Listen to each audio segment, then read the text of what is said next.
Une personne que je coach, à qui j'ai parlé cette semaine, a eu une énorme révélation. Et cette révélation-là, après 15 ans de travail acharné, a vraiment fait changer son mindset euh, sur sa façon de voir l'entrepreneuriat, sa façon de voir les choses. Euh, der- j'ai posé une question, puis dernièrement, j'ai eu à faire mon CV. Même si ça fait plus de 20 ans que je suis à mon compte, j'ai eu à faire mon CV parce que quand on veut faire accréditer une formation, on doit remettre notre CV aussi pour prouver là, qu'on a l'expérience, la compétence et tout pour pouvoir faire accréditer des formations. Et il y a toujours une section, excusez-moi, il y a toujours une section loisirs sur un CV. Et à la section loisirs, je me suis quand même penchée à dire, OK, c'est quoi mes loisirs maintenant? Ils ont évolué avec le temps, ils ont changé, ils se sont modifiés.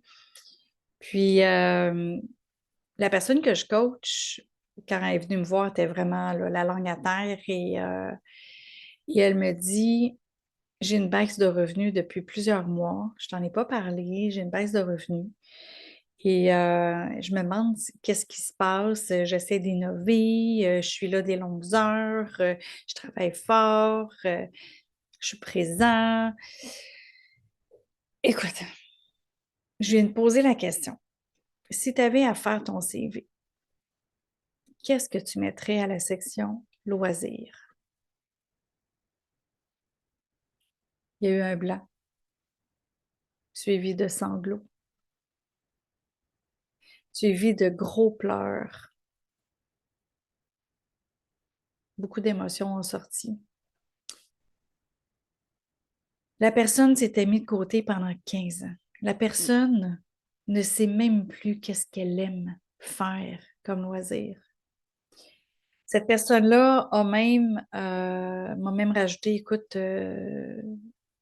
j'ai même failli me séparer de la mère de mes enfants parce que j'étais pas là. Puis à un moment donné, elle m'a mis un ultimatum, fait que j'ai juste fait un peu moins d'heures. Mais il n'y avait pas plus d'activités communes. Il n'y avait pas plus d'activités de couple. Il n'y avait pas plus d'activités familiales ensemble. Il n'y avait même pas de vacances. Elle y allait tout seul avec les enfants. Puis, puis là, à un moment donné, là, avec cette question-là, je pense que cette personne-là a réalisé jusqu'à quel point c'est important de se mettre en premier. C'est important de remplir sa propre coupe de champagne. Puis j'aime l'analogie d'une pyramide de verre de champagne. Quand on remplit le verre du haut, on est capable après ça de déborder sur notre couple, sur nos enfants, sur nos collègues, sur nos, excusez, sur nos employés, sur nos amis, sur nos relations. Et quand on déborde, là, les gens, ils ont le goût d'être avec nous. C'est là qu'on est rayonnant, c'est là qu'on est magnétique, c'est là qu'on fait des bonnes affaires. Donc, les affaires, on en a besoin de se ressourcer, on a besoin de se remplir, on a besoin de faire des choses qui nous font du bien, qui nous font triper. Puis, quand on s'oublie, bien, à un moment donné, les gens n'ont plus envie d'être avec nous parce qu'on ne rayonne pas.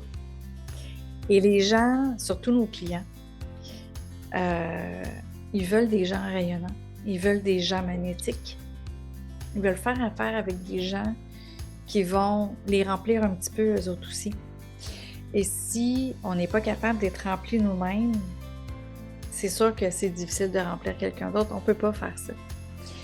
Et dans le fond, j'ai envie aujourd'hui de te poser la question, qu'est-ce que tu mettrais dans ton CV à la section loisirs? C'est pas parce que je veux que tu aies travaillé, c'est pas ça.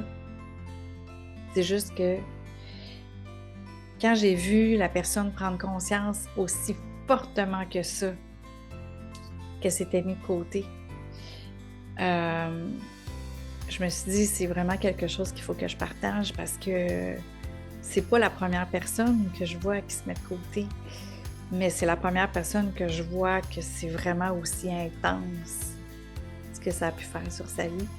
Fait que la personne le sait que je partage son histoire, mais évidemment, vous savez pas c'est qui. Alors, c'est ça. Qu'est-ce que tu mets? à la section loisirs dans ton CV. Puis je t'invite aussi à écouter la vidéo que j'ai faite juste avant celle-ci, qui est le plus gros challenge des travailleurs autonomes. Et ça aussi, ça va peut-être allumer des lumières. Alors, je te souhaite une belle fin de journée.